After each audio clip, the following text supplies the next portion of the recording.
ኢአይች ማለት ዛሬ የሚሰራ ዛሬ የሚያተርፍ ለልጆቻችን የምናስቀምጠው ወረት ማለት ነው። ኢትዮጵያ እንደ ኖርዌይ፣ እንደ ዩኤኢ፣ እንደ ኩዌት ትልቅ ሶቨሪን ዌልዝ ገንብታ ልጆቻችን እንደዚያና እንደዚያ ያለ ችግር ቢመጣ ለዚህ ያክል ዘመን ሊያበላቸው የሚችል ሀብት አላት ብሎ መናገር የሚያስችል አቅም ለመፍጠር ነው። በ2030 በፈረንጅ ማለት ነው የኢአይች የጂዲፒ ሬሽዮ 20% መግባት አለበት።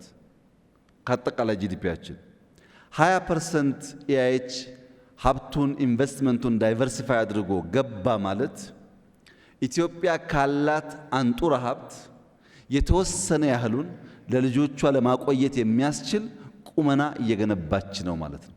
ይሄ ለልጆቻችን የምንገነባው ተቋም ስለሆነ በአደራ ጭምር የሚሰራ ስራ ነው። አደራ ማለት ምንድነው? ኢትዮጵያም ሀብቷም ከአባቶቻችን የወረስነው አይደለም፣ ከልጆቻችን የተዋስነው ነው። ለልጆቻችን አብልጠን አልቀን ማቆየት አለብን።